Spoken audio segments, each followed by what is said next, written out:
Hello, college football fans. Welcome to episode 169 of College Football Throwdown.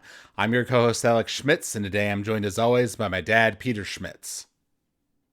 Hello, Husker fans and college football fans. Hello, everybody. We are back here to talk about the various college football bowl games and the semifinals of the playoff, as well as some big news in the world of Nebraska football, in recruiting, and a little bit of Nebraska volleyball to go with it, since that's where we left you on a cliffhanger from our previous podcast. So a lot to get to today. Absolutely. Like always, Alex. Just like always. Just like always, yes. And for those who may be listening to us for the first time, this is a father-son duo here to talk about college football by college football fans for college football fans. And we're going to kick this off, as is our tradition, with a cold beverage. I've got myself my Kona Brewing Longboard Island Lager. All right. I really do like that beer. I should have had you bring one of those so I could have drank one. You could put it in your luggage. Yeah. I'm going to be drinking now. We're back in Florida after having spent the wonderful Christmas back up in Michigan. And I'm going to enjoy myself a Yuengling lager myself. So it's a fine beer. Cheers to you, son. Cheers. So yes, in terms of the Nebraska side of things, when we last recorded, which was around mid-December, there was a lot of stuff still up in the air as we were getting closer to the signing day for recruiting. And there were rumors that Dylan Raiola, that we were getting some interest from him. We had previously pursued him as a potential quarterback recruit for us, but he committed to Georgia. But then more recently, we were hearing that he might be interested in Nebraska again. And there was also interest from Kyle McCord, the quarterback from Ohio State. And then Daniel Kalin, the current freshman quarterback that we had, sounded like he might have been leaving because he was going to go visit Michigan State. And so there's all sorts of, chaos going on.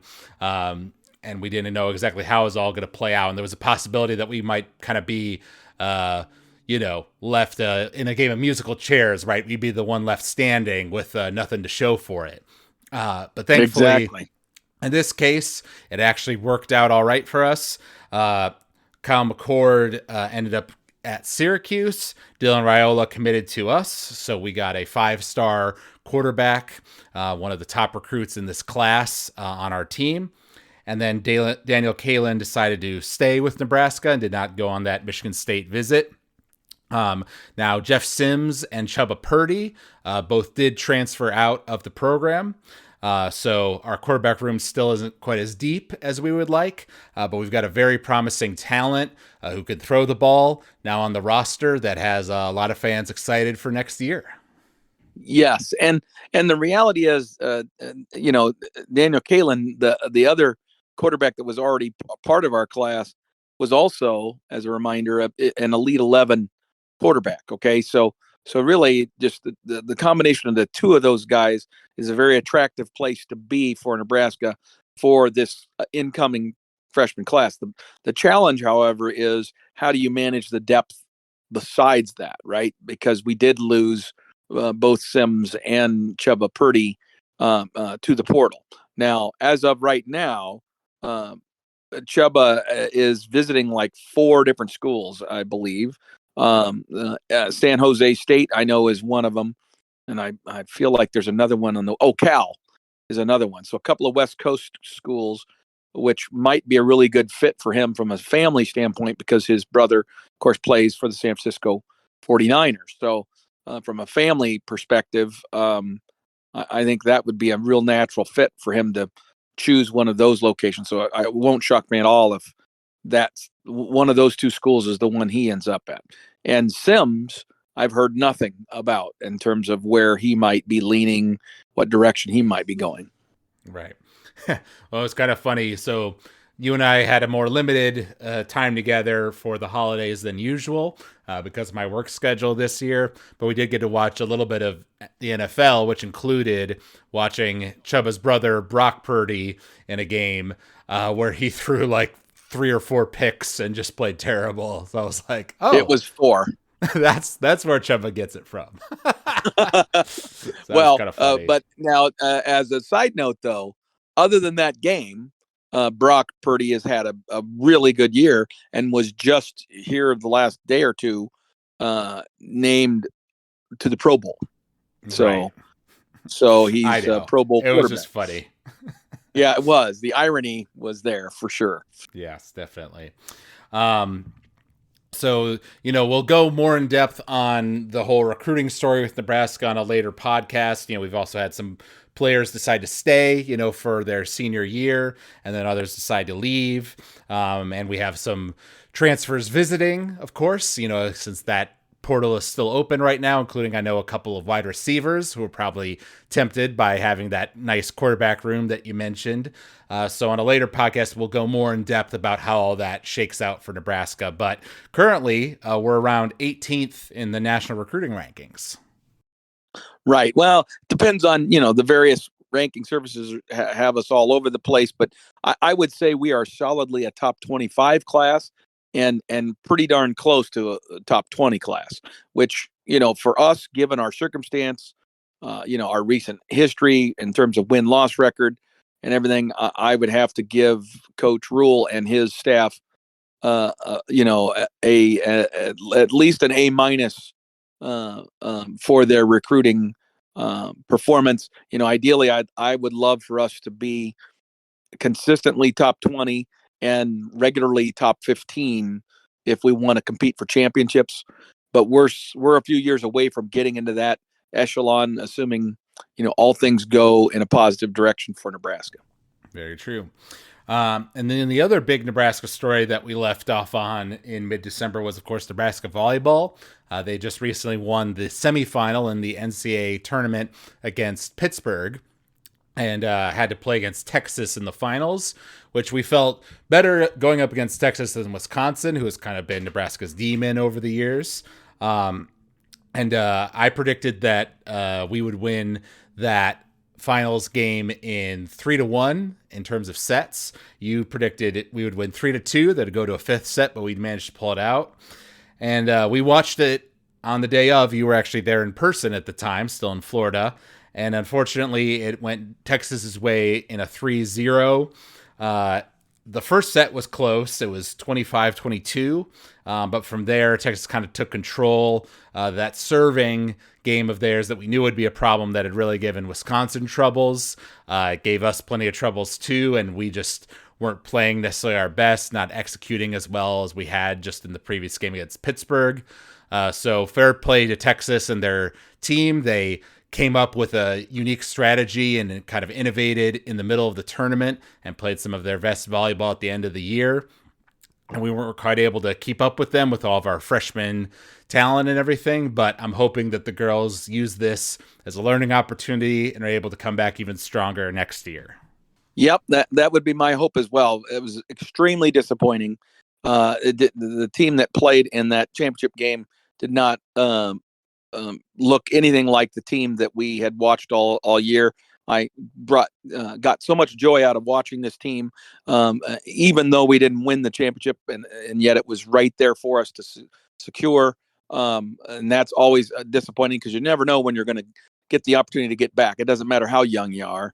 The bottom line is when you have that moment, you need to seize it, and we did not. And a lot of that is credit to Texas. Yes, they had developed some serving prowess, some really effective serving methods late in their season, and then continued to progress in that path all the way through the tournament. I mean, if someone had told you at the beginning of the tournament that they were going to beat Stanford and then Wisconsin and then Nebraska in consecutive games, everyone in the volleyball community would have probably said, no, that ain't going to happen. So great credit to them. They came up with a way that their serves were presenting massive problems for all of those teams. And of course, Nebraska's historically a very good receiving team, and we could not handle their serve, period.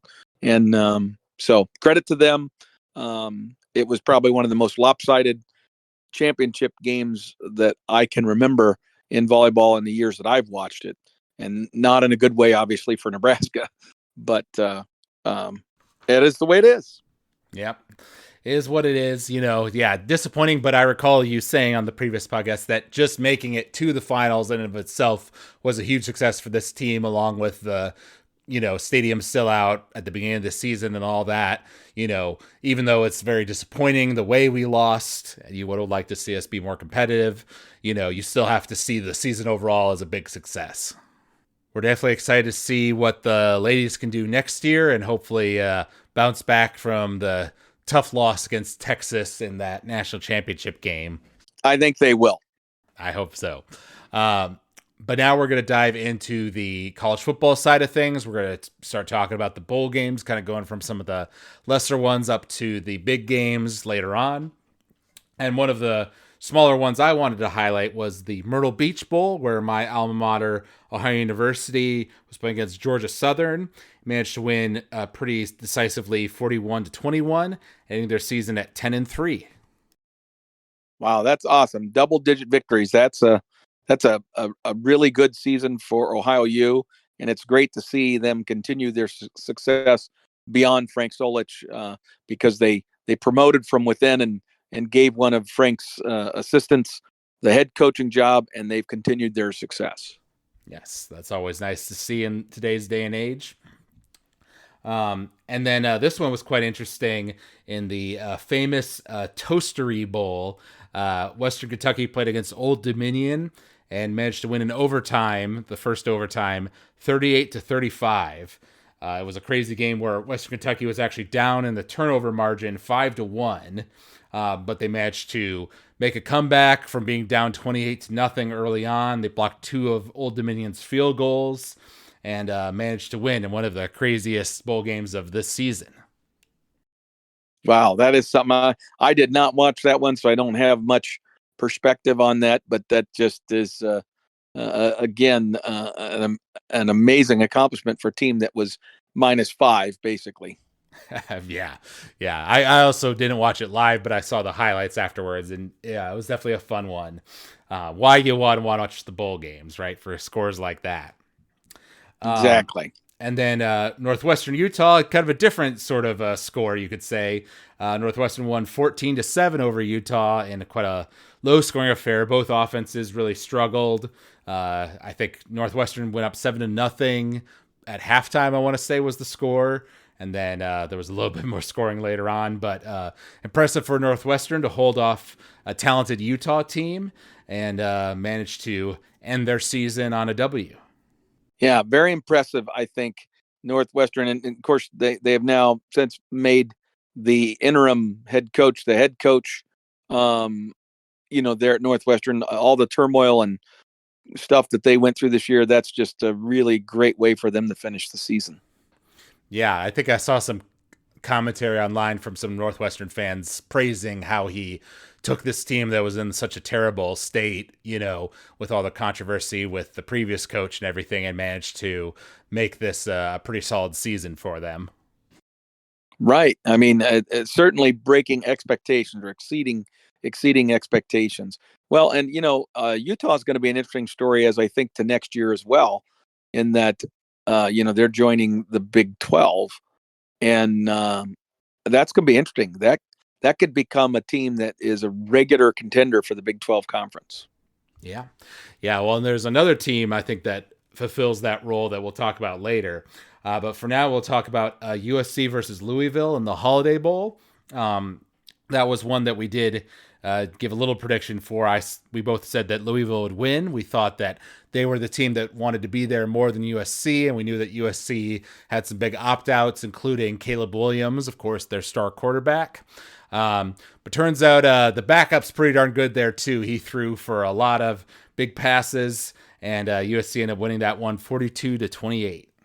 Yeah, that was actually a very big win for USC, because I think if they had laid an egg there like they had in some other late season games, that might not have boded well for the general optimism moving forward with the USC program. But I think that was a a more important game than maybe people realize for USC. Yeah, I think you might be right. And then Oklahoma State played against Texas A&M in the Texas Bowl. So, of course, it was pretty much a home game for Texas A&M.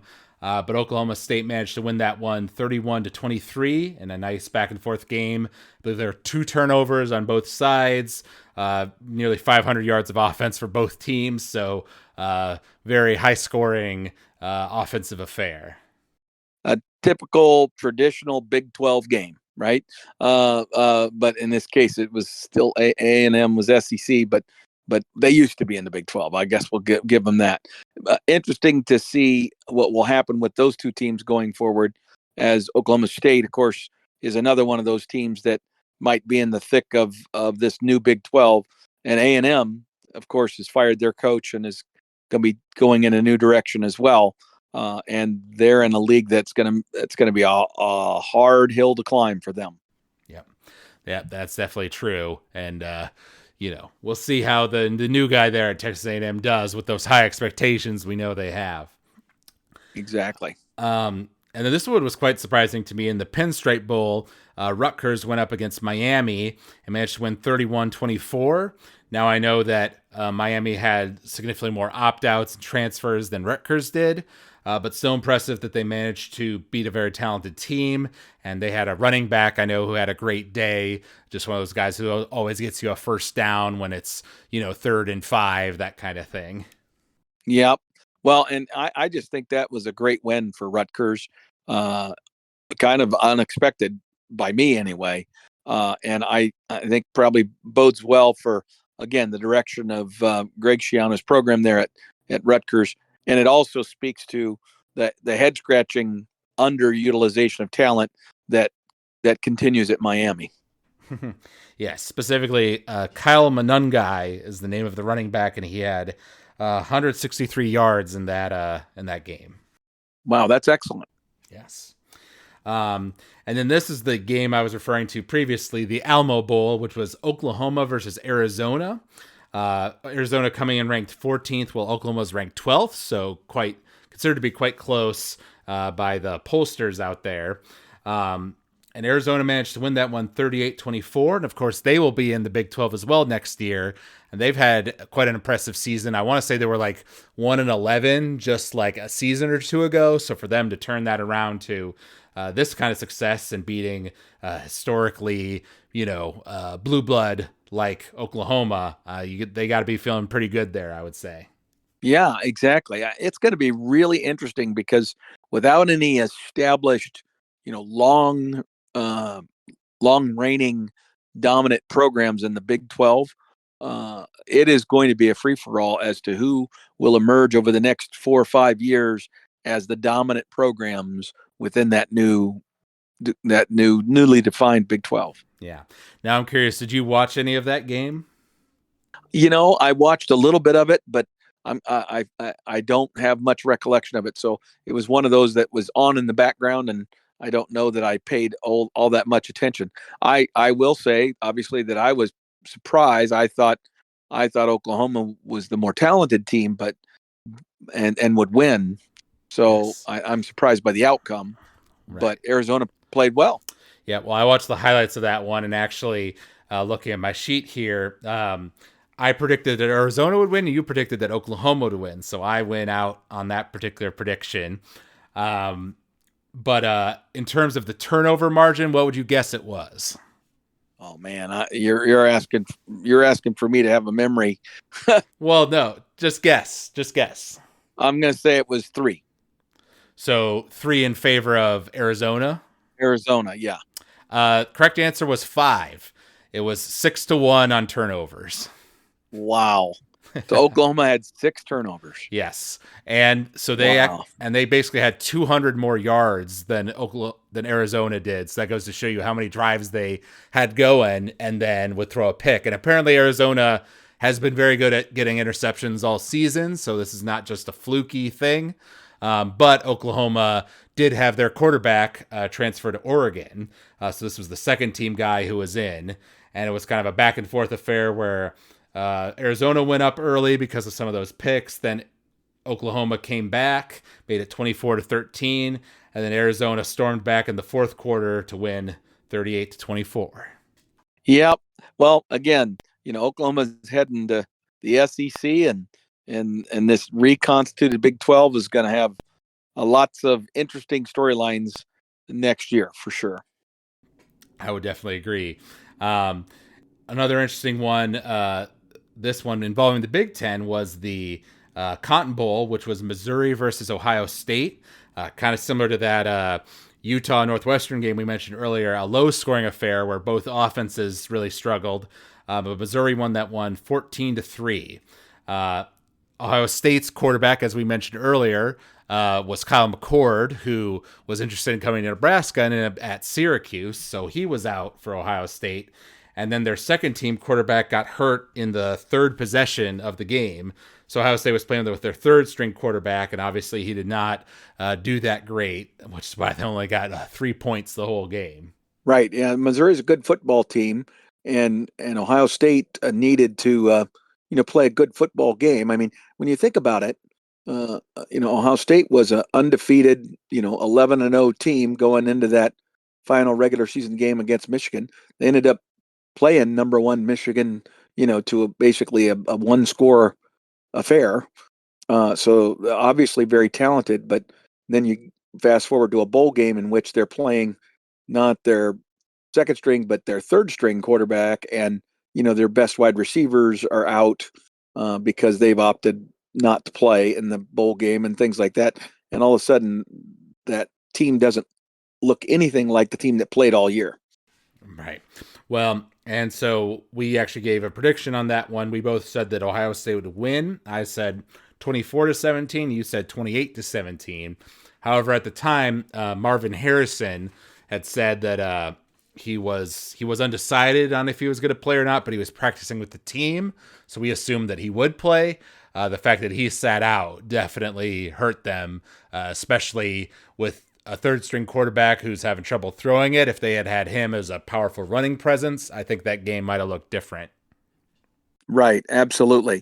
Well, and also, I don't know if I would say this is a failure or not, and they obviously know their team better than me, but the Ohio State game plan did not include hardly any throwing of the football after their second teamer went out.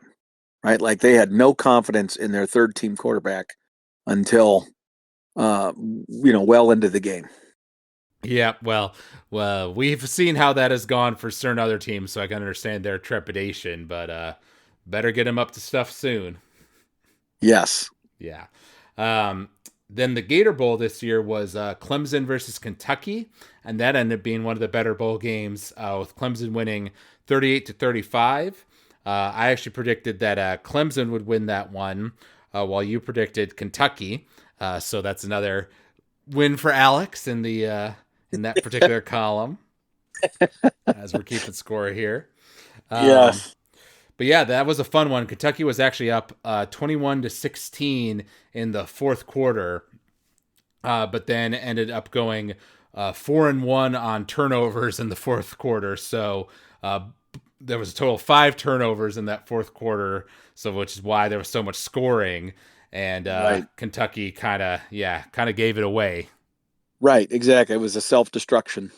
But again, I look at that one a little bit like the USC game. That was a more important game for Clemson than many might realize. I think had they lost that, there might have even been more change afoot at Clemson. Not that I'm not saying they would be firing their head coach. That's not my point. But I suspect there would have been even another greater level of scrutiny on the coaches by Dabo. He would have just been more inclined to make change. But I think the fact that they were able to, secure this win might make him feel a little bit more like, okay, I got to just keep grinding and we'll be okay. Right. Well, and now here's one that did not go my way, which was the Sun Bowl, which was Oregon State versus Notre Dame, number 19 versus number 16 in the rankings. And Yes. I predicted that Oregon State would kind of be one to play more, and that they would be more excited to be there versus Notre Dame. But Notre Dame ended up winning that one very solidly, 40-8, and you predicted that Notre Dame would win. So that's a point in your book. The upset didn't go my way. Yeah. Well, and if I remember correctly, in our last podcast, we talked a little bit about this after we made the predictions, and my whole point was that Oregon State had lost their head coach, and a number of other players who had opted out. So even though under normal circumstances you would have expected an a Oregon State to be very excited to play in a bowl game, now in this new age of everybody looking out for themselves, a coach leaves, then that often represents an opportunity for players to jump into the portal and find a better situation rather than sticking around to find out what's going to happen with their new coach and their new situation. So that's what happened. Yeah, that's true. I did not quite account for that. Now, in my defense, I recall that Notre Dame's quarterback was not playing in that bowl game, so I thought that the second teamer might not do so well, but kind of similar to USC, seems he's all right. So they did just fine. Yes, exactly. All right. And then this was one of the other interesting ones, the Peach Bowl, which was Ole Miss versus Penn State, 11 versus 10. And this one went the SEC's way, 38-25. I believe actually Penn State scored kind of late, so it was actually closer to 38-18, I guess that would be. This one, as I recall, it was close in the first half. It was a very competitive game, but then in the second half, Ole Miss really took control and kind of dominated it from there. Yeah, and I just felt like, Ole Miss was kind of in control most of the game.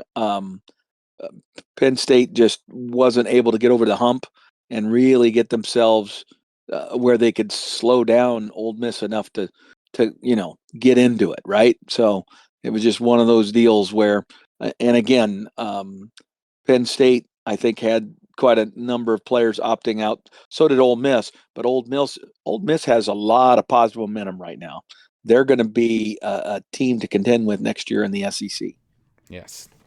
And I actually predicted that Penn State would win that one 28-17, while you predicted that Ole Miss would win on a high scoring 48-41.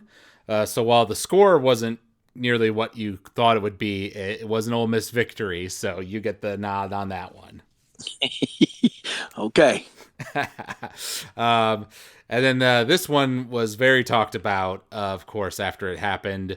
As I was working on, I think it was New Year's Eve, the score was pulled up and everyone in the trailer was like, oh, wow, that's pretty crazy. That was, of course, the Orange Bowl with Georgia versus Florida State.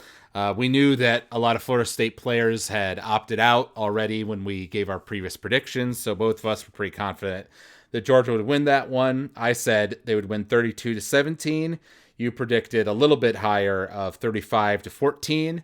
But none of us were even close to the final score, which was a 63-3 drumming by Georgia, who, to their credit, a lot of their players did not opt out, did stay and play, to try to send a message. So I give props to Kirby Smart for managing to accomplish that. Meanwhile, Florida State, who you would have hoped, could have rallied after the disappointing betrayal of being left out of the college football playoff, might have been trying to make a statement by winning the bowl game and saying, hey, we're undefeated, we're the real national champion. But instead, a lot of the players kind of seemed to give up, and that was the result you saw on the field. Yeah, exactly. And, it's going to be interesting because I'm curious if there will be a hangover, so to speak, for Florida State going into next season from this loss. Because, there's just not a lot of positive momentum and positive vibes that you can take out of a drubbing like that. And for that to be the last game that you get to experience before you go into the off season, it's a little harder for you to, really look optimistically about the direction of the program. And I think some of the departures reflect that. So it'll be interesting to see. Now, Florida State recruited very, very well. Don't get me wrong. So They're bringing in a lot of talent, and they're going to be fine. But are they going to compete like they did this last year? I don't know. Are they going to be ACC champions again? I would say right now, I would not put them as a favorite. Right. Well, and I remember one of the players who opted out was their second team quarterback, who was expected to play if they did make it into the playoffs. So I think they were stuck with that third team guy who we all saw in the ACC championship game was not so great. And that's who ended up playing. Yep. And Florida State will almost certainly secure a portal quarterback or two to go along with whatever they're bringing in the recruiting class. So they'll shore up or be able to shore up that role just a little bit. And I don't remember about the quarterback who got hurt. I think he had a year left, so he'll be back as well, the starter. Right. And I just, with all this opt out stuff, and I understand why it's becoming more of a thing between the, focus on me and you're thinking about the NFL draft if you're an older player or not increasing an injury, because there obviously are a lot of players who play with some sort of ding or injury, and play through it because they want to play for their team and get them to the, playoffs or whatever. So I understand if you're sitting out for those sorts of reasons, but how do you look your brothers in the face after a drumming like that on national television and be able to live with yourself, right? And not feel guilty for letting them get embarrassed like that because you chose not to play? That's what I want to know. I just think the perspective has changed in this day and age. In the past, absolutely, people would have felt like they were being abandoned, and that it was the wrong decision to make. But now it seems like everybody's kind of focused on their own best interest, right? What am I doing to improve my NIL situation and things of that nature? And it's accepted. It's not that they're viewed as being selfish or not team players. They're now being viewed as doing what they are supposed to do. And as a result, I don't think there's much guilt and how they view that when they watch their teammates, get beat up because they left the team. Yeah. And as I mentioned, I can see it for certain people, especially like if you're carrying an injury or whatever. But if you're not, if you don't have that excuse, then yeah, I know I would feel bad at least. Well, and I think they should. Yeah. And this is an example of the deterioration of what used to be a fabulous sport and the real essence of athleticism, especially amateur athleticism, which is being lost through this whole process, where team is first, right? And working towards something that's bigger than yourself. These are concepts that don't get easily learned, and that's why there's a lot of disappointment and frustration that often comes with building yourself up to that point. And the fact that these kids are no longer going to get the benefit of that amazing lesson is frankly going to be detrimental not only to the sport but to what they can gain from the sport in terms of the rest of their life. Right. It really is that basic. Yep. But if they secure that NFL deal or whatever, they guarantee that, then they probably view that as being worth it. Thinking in the short term kind of way. Well, and the reality is this is another study among the many studies that we've talked about need to be done, in the future years, and looking back at this period of NIL as we have it right now. How many players are getting paid really substantial NIL dollars that don't even end up making an NFL roster? I mean, right. Somebody's going to look back at that and say, this school or this conference paid X million dollars to X number of athletes who ultimately weren't even NFL caliber players, and yet they paid them this enormous sum of money. And that's great for all those individual players who are going to reap the benefit of that. But many of them, may or may not use that money wisely or leverage it to maybe put them project them into the rest of their lives in a positive fashion. So I don't know. There's an awful lot that is unlearned at this point. There you go. So moving on to some other bowl games. This was one that surprised me. Maryland went up against Auburn in the Music City Bowl, and Maryland beat them 31-13. Now, obviously, this was kind of a down year for Auburn. You know, they didn't have a very good record, but they did come within one play of beating Alabama, who made it to the semifinals, right? So you know they've got talent. Oh, you mean the gift from God? Yes, you have taken to calling it that, haven't you? I have. Yes, that's what it is. It should be referred to that every time when we're talking about Alabama and or Auburn. Yes, but Maryland is actually a team that Nebraska beat earlier this year, so the fact that they managed to beat Auburn is pretty impressive. Right. Exactly. And that's the thing is that, you know, I mean, Maryland is one of those teams that had a lot of talent this year, and probably in the eyes of many people, maybe underachieved a little bit relative to what people thought of them going into the season. So you knew they had talent, but the fact that they were able to hold it together, you know, be motivated and focused for one of these lesser bowl games, really speaks to that they are in a pretty good place. Where Auburn, I think, is still struggling to find an identity in an SEC that's top heavy with teams that are flat out better than them, and they're scratching their heads to figure out how they're going to compete. Yes. And then these two bowl games kind of went the way we expected, though maybe not to this extent. You had Tennessee versus Iowa in the Citrus Bowl, and then Oregon versus Liberty in the Fiesta Bowl. Liberty being the undefeated team from the group of five who kind of made it into that upper echelon of bowls. But Oregon crushed them 45-6. And Tennessee destroyed Iowa 35-0 with that vaunted Iowa offense of theirs. Yeah, well, and you know, the question is, how did Tennessee achieve that when so many other teams tried to and couldn't against Iowa? And I think a big part of it is, you know, the discipline that Iowa showed through the regular season didn't extend into the bowl game.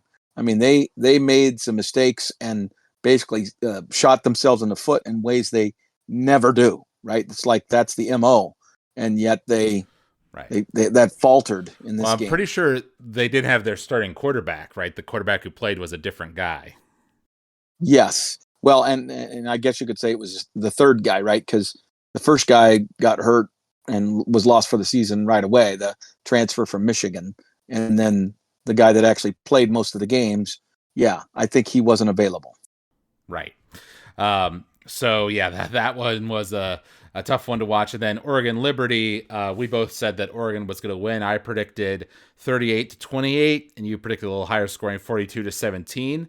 But, of course, 45-6 is even more lopsided than that. So, kind of a bit of a preview, I think, of what we might see in the era of the 12-team playoff coming up, where we'll have two group of five champions amongst that kind of first round of playoff games. But it kind of feels like if you're seeded 5 or 6, right, and get to play one of those, then you're kind of hoping for that because you think that you've got a pretty good shot of winning just with your better talent. Right. Well, you know, and I'm just gonna say this out loud.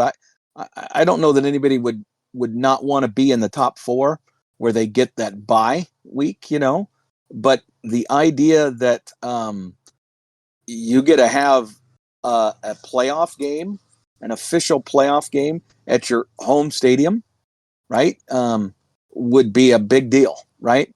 And so the people who find themselves in positions 5 and 6, really, you know, they're going to be playing the best alternative opponent that you could think, right? The 11th and 12th, and you're going to get a play at home.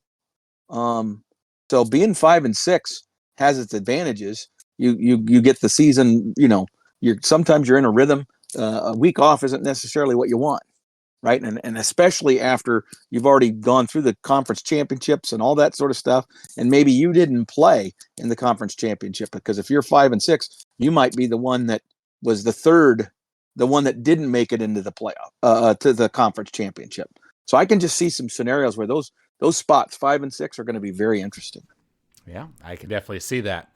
And then this was one of the more interesting games of the bowl season, which was the ReliaQuest Bowl, which was LSU versus Wisconsin. LSU was ranked 13th, while Wisconsin wasn't ranked at all.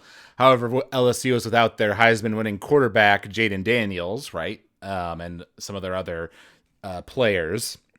And Wisconsin played them close. LSU won that one 35-31. And we both predicted that LSU would win that one on our previous podcast. But frankly, if I was a Wisconsin fan, I'd be frustrated because they were either in the lead or tied with LSU until there were 3 minutes left to go in the fourth quarter. So LSU only took the lead at that point. And Wisconsin went up 14-0 pretty early on, but they had a blocked field goal and then also had to settle for a field goal after getting first and goal at the LSU 1, and they weren't able to convert that into a touchdown. So you got to be looking back on those missing points with regret. Absolutely. I 100% agree. I think that's a victory that Wisconsin should have been able to get. And I'm sure they're very frustrated that they weren't able to finish the deal there. Although, like you said, objectively, going into the game, I still expected LSU to win the football game, but Wisconsin played quite well, and LSU didn't. Again, broken record here about, quarterback play is important. Yes, you certainly are right about that. So now it's time to get into the real discussion here, which is, of course, the college football playoff semifinals. And we can start off with the first game of the day, which was Alabama versus Michigan in the Rose Bowl. We gave our predictions for that one previously, and I said that Michigan would win 31-24, while you predicted that Alabama would win with the reverse score of 31-24. And the final score ended up being 27-20, Michigan winning in overtime. So we were pretty close that it was like a one-score game. It wasn't going to be super high scoring. But the way the game itself actually played out was quite interesting. I was mostly listening to the game on the radio, mostly in like the second quarter onwards. And later on in the game, in like the third quarter into the early fourth quarter, it really felt like Alabama was taking control. But props to Michigan. I remember listening to the Alabama sports announcer. It was the Alabama, radio station. And and they were saying, oh, Michigan's probably going to, start throwing the ball, opening up the offense right to try to score quick here because they're running out of time. But they didn't really. They kept to their ground game. And it started to work again for them in the fourth quarter, because they'd been consistent at it the whole game. And it started to get Alabama tired, I think. And they had an impressive drive down where they scored a touchdown to tie the ball game. And then managed to kind of outcoach Nick Saban in overtime and kind of steal one out from under his nose. Right. Well, that's the thing. This was a tale of two different games for me, Alex. I did watch it pretty much, every play. I watched every play. And, in the first half, in many respects, Michigan was dominating. I think, Michigan had 5 sacks on the Alabama quarterback in the first half. And, and they put pressure on him constantly, and they were slamming their running game, just completely shutting it down for the most part. And if not for 1 or 2 plays, I think Alabama might have had like 35 or 40 yards of offense in the entire first half, except for a couple of big plays. So, but the bottom line was, even with all that apparent dominance on the part of Michigan, they were sitting there at 13-10 with a 3-point lead. Why? Because their kicking game completely collapsed. Yeah.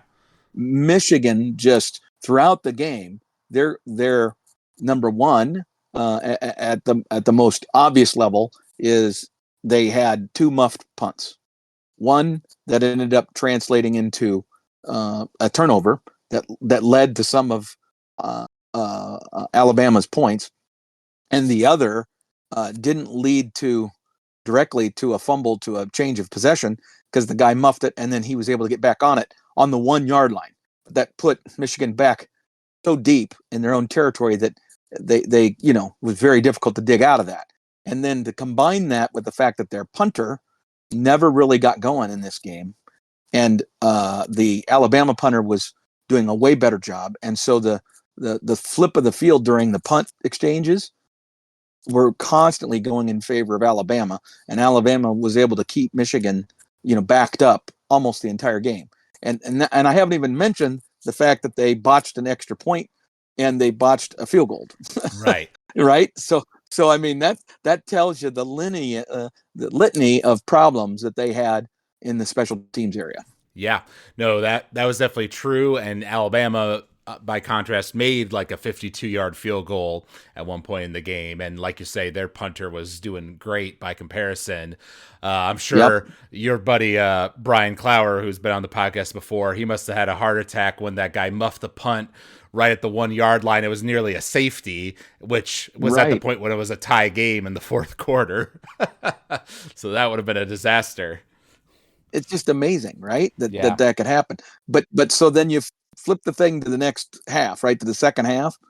And in that third quarter, Alabama came out and dominated. All of a sudden, the defensive pressure and the ability to stop Alabama's running game, it went away.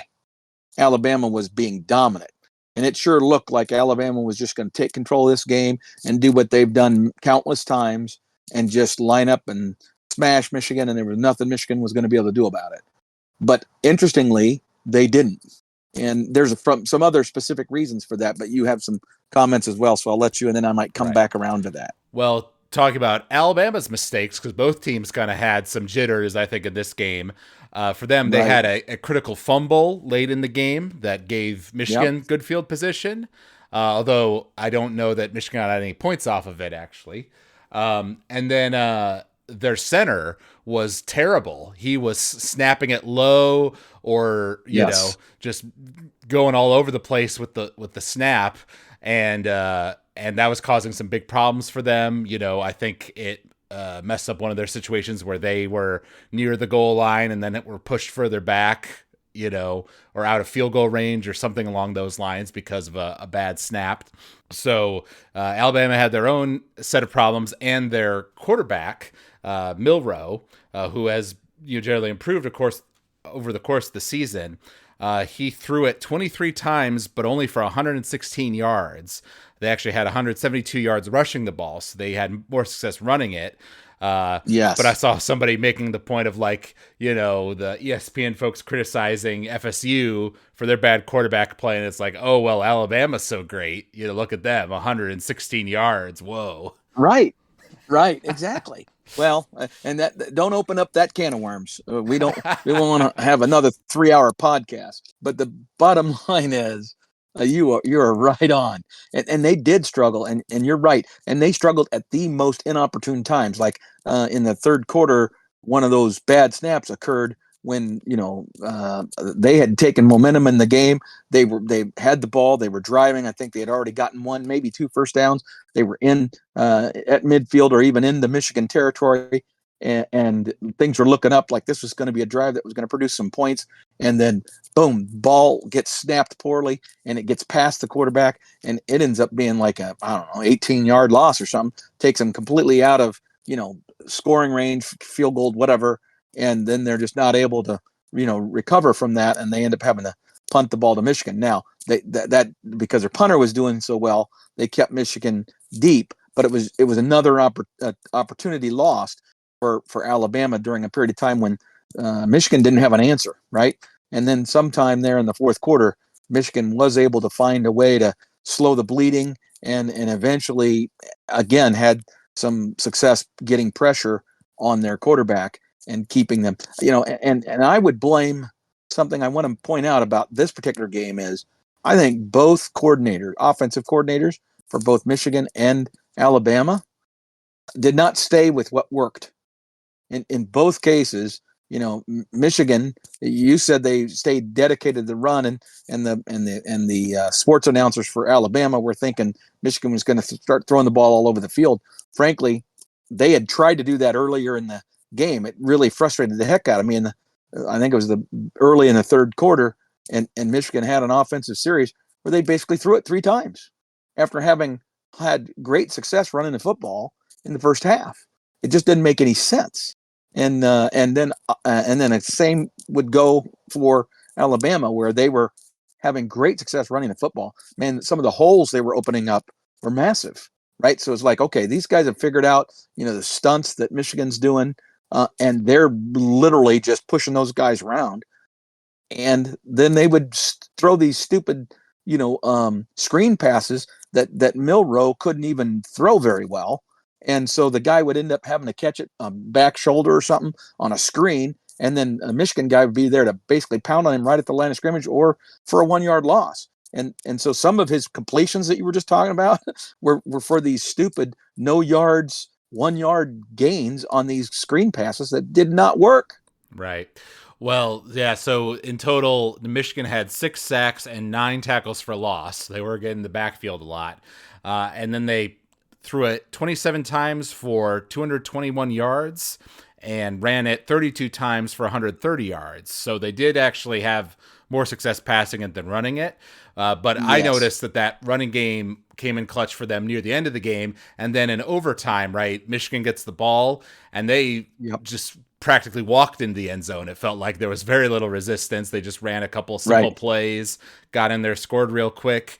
And then Alabama got to like the 5-yard line, but kind of got stopped by Michigan. And then we got into one of those situations where the coaches were calling time, using their timeouts, seeing what the formation of the offense or the defense was, call a timeout, change the play, on a critical 4th down. So that was kind of the coaching battle you saw going on between Harbaugh's guys and Saban's guys. And it kind of worked out. And sure enough, on that last play, the center kind of gave a low snap to Milroe. And I think it was just a straight quarterback run and he got nowhere. And that was it. That was game over. So I was certainly happy to see that. Right. Me too. I mean, I sure didn't want Alabama to advance, but I was very concerned that it wasn't going to come to pass as that third quarter was unfolding. But to Michigan's credit, they found a way and kind of refound their footing, if you will, defensively against Alabama. And I think Alabama again kind of helped them with that with their play calling. But at the end of the day, Michigan found a way to be a few points better, and that's why they get a play for the national championship. Very true. And then the other semifinal was, of course, Washington versus Texas in the Sugar Bowl.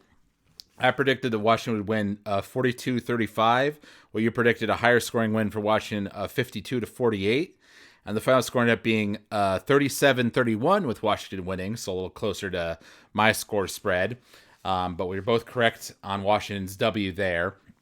And that one was quite interesting in that it was certainly more high scoring than the Alabama-Michigan game, but there were more penalties on both sides. I think there were a total of 5 penalties combined in that Alabama-Michigan game, whereas for the Texas-Washington game, it was 15, right? So significantly more of that. Texas had two turnovers while Washington had 1. But it was quite the special game for Michael Penix, Washington's quarterback. It just felt like he was throwing these dimes over and over again, throwing deep balls, and they would land right in the laps of his receivers.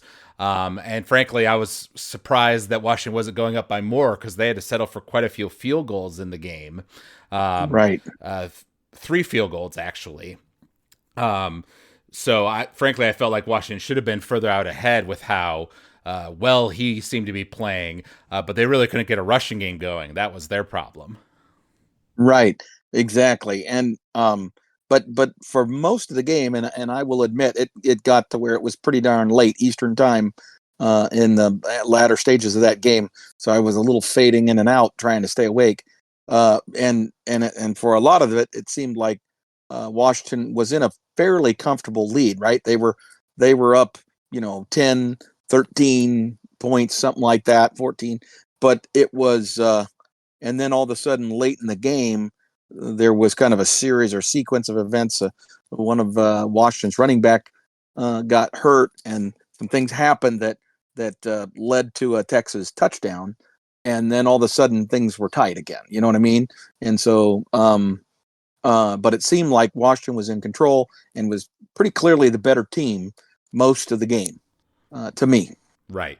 Well, so actually, it did end. The first half ended at 21-21 tie. It was kind of going back and forth, but Washington Yep. kind of let Texas get a pretty quick touchdown there with like 1 minute 27 left to go in the half, and Texas went down there and scored. But then in the third quarter, Washington went up by 10. So it was Right. 21-31 at that point. And then they scored again in the fourth quarter. So it was 34-21, right? But once again, they were scoring field goals, not touchdowns. So it wasn't, unbeatable or uncomebackable, I should say.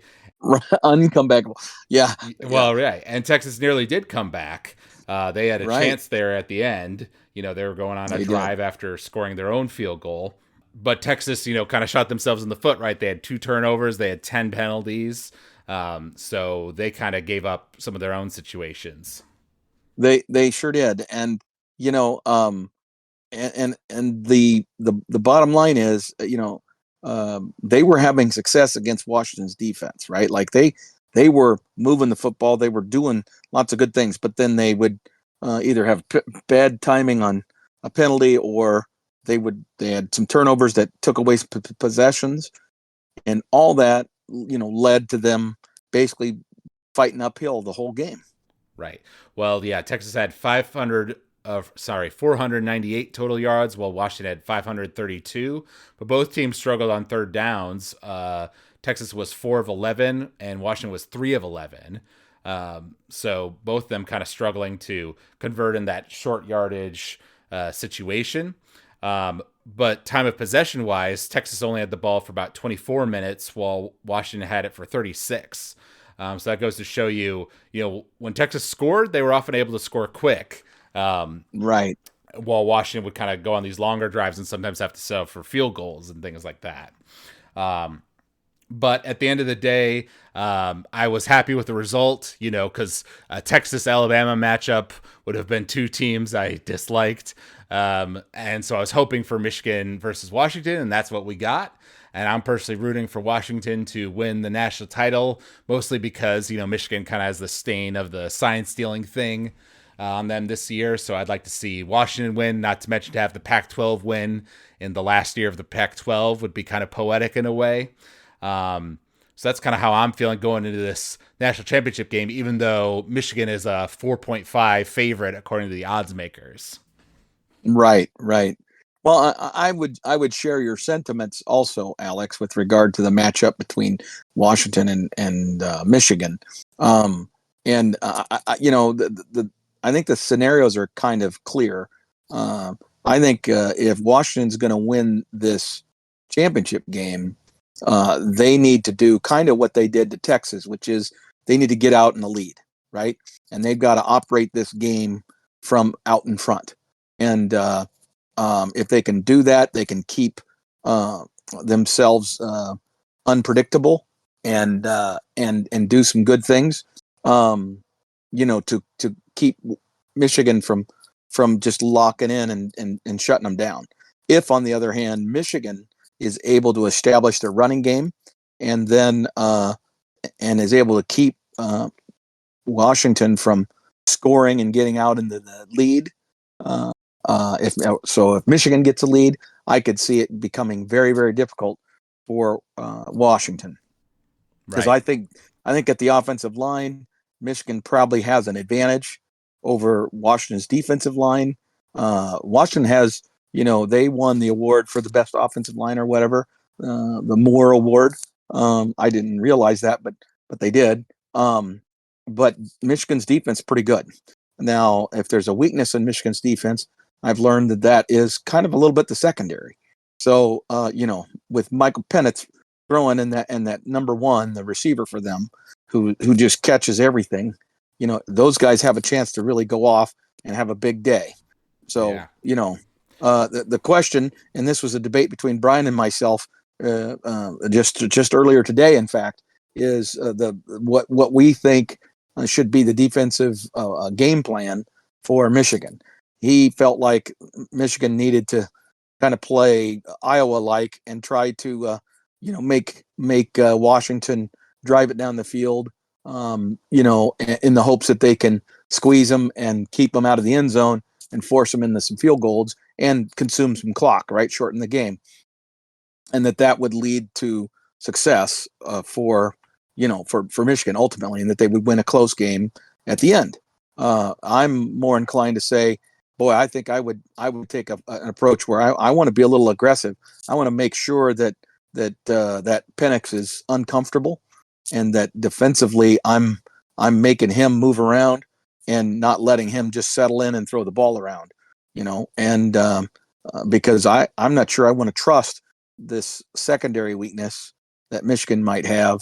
I don't want to, have to put them on the burden of, monitoring these receivers for a long period of time, right? I want to get to that quarterback. Right. So I would probably be a little bit more aggressive than what Brian is proposing. It'd be interesting to see what the philosophy is that Michigan ends up bringing to the table. But I really do think that Michigan has an advantage to run the football against Washington's defense. And so that'll be the other thing I'm really watching is, has Washington been able to lock in and find a way, however they might choose to do it, to basically anticipate and stop Michigan's running game. And if they can do that, then things are going to get real tough for Michigan. But if they can't, I think Michigan's going to grind them. Okay. Yeah. My reading would be that I think regardless of what you do, Penix is going to get at least one of those really, nice deep balls to one of his receivers for a touchdown. So I think, I think I kind of lean your way in that I don't think playing the Iowa kind of more conservative way is going to pay off, because Washington has that explosive power and it's going to show up at least once or twice. And so you have to score enough, to compete with that. Right. And my thought as well was that compared to this Alabama team where, like we said, Milroe was really struggling with passing it, only threw for 116 yards. Now you're going up against a quarterback who just threw for 400, right, in this last game.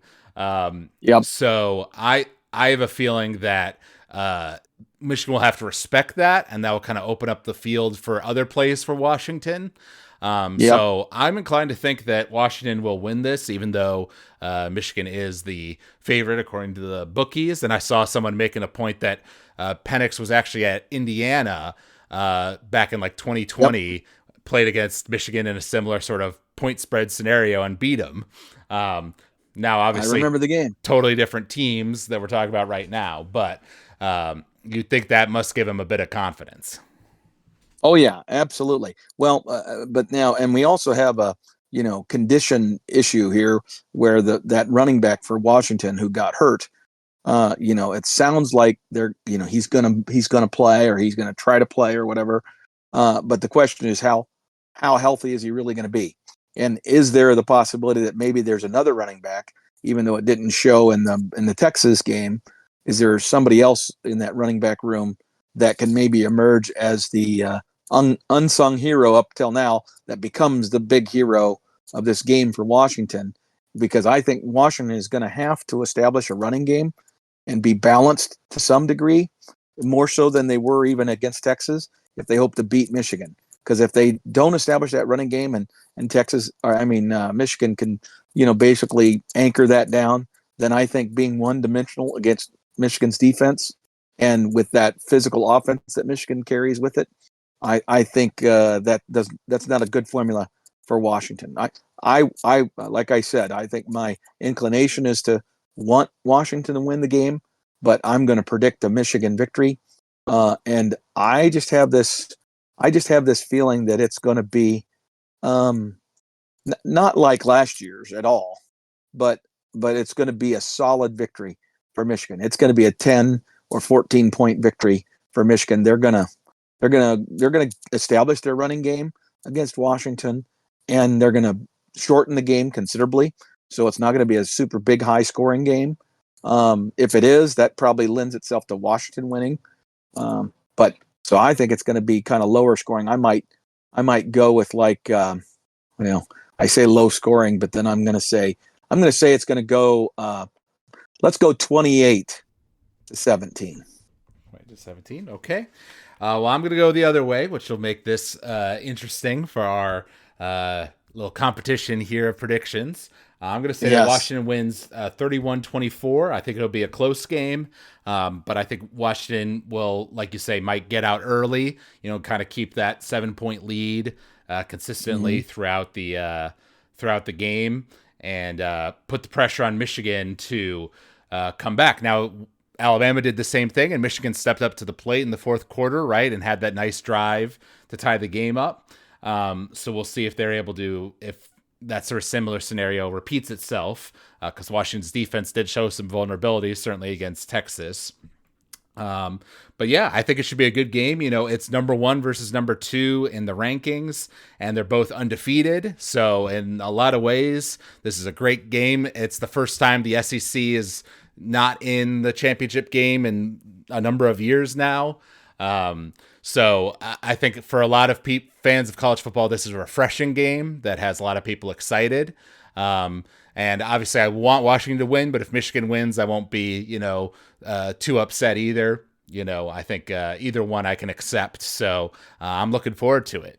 Well, it will be, the NCAA will avoid a bigger catastrophe, if you will, from a PR standpoint, because if Michigan wins this thing, and then later on when they finally get around to doing their job on this sign stealing thing, and they conclude based on all the evidence they were able to collect that this definitely happened and that this was going on for the entire season of 2023 and likely 2022 as well, and maybe even a little bit before that they're going to be forced to vacate that championship and some of those victories, because I mean, at the end of the day, if it gets confirmed that cheating was going on, and it was digital cheating, and it was on campuses and things like that, that's a big deal. And if they do anything less than, severe punishment of Michigan, it'll be just another joke among the many jokes of the NCAA, and might be their final nail in the coffin of the NCAA. Right.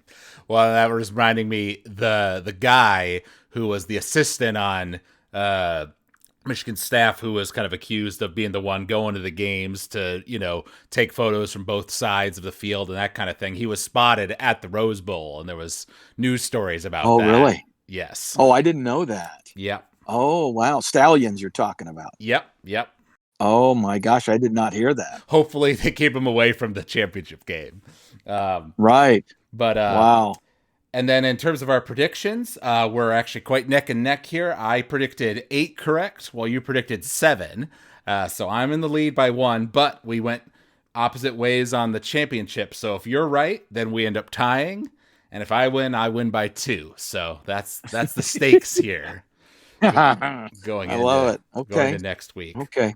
Well, the thing is again, I mean, both of the games, on a more global conversation, maybe to finish things off, both games were good. They were competitive. They were entertaining. It was, the crowds were fabulous in those playoff games.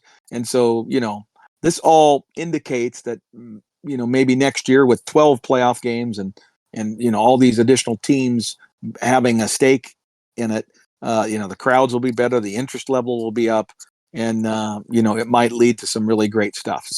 So maybe if we can get to that and then figure out this NIL, portal crap, so that gets resolved, it's crazy. Oh, one more final comment. You were earlier in this podcast, you were talking about the Alabama center having a rough night. He's in the portal.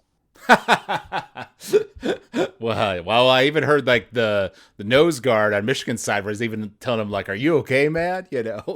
Like it was that bad, which is crazy, right? That I mean, on the one hand, how is Michigan right having punting that's so bad, and punt receiving, and then on the other hand, how is Alabama, with all their talent, not have a guy who can snap the ball and also block, right? Because that was my guess, is that he's good at the blocking, but has issues with the snapping, and they didn't have a guy who could do both behind him.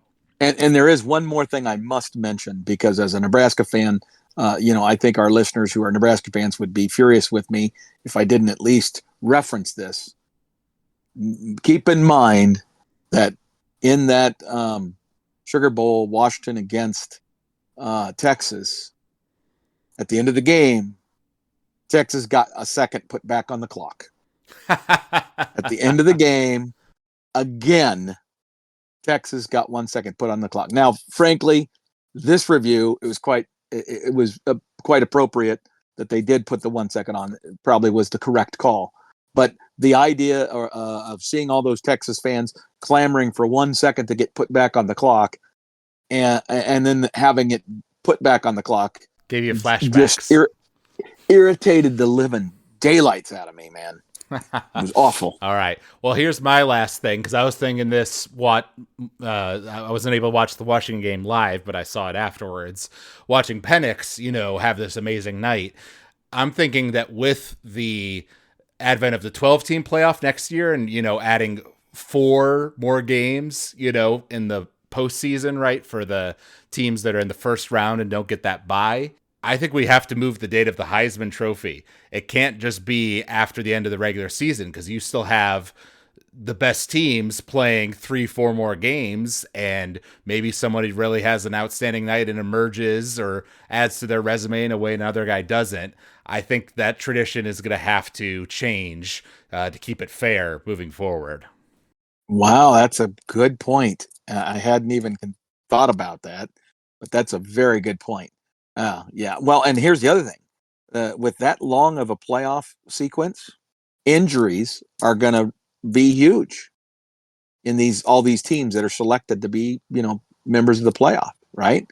And, think about the injury to the quarterback that was such a big deal in picking the 4th team this year. Frankly, injuries are part of the game.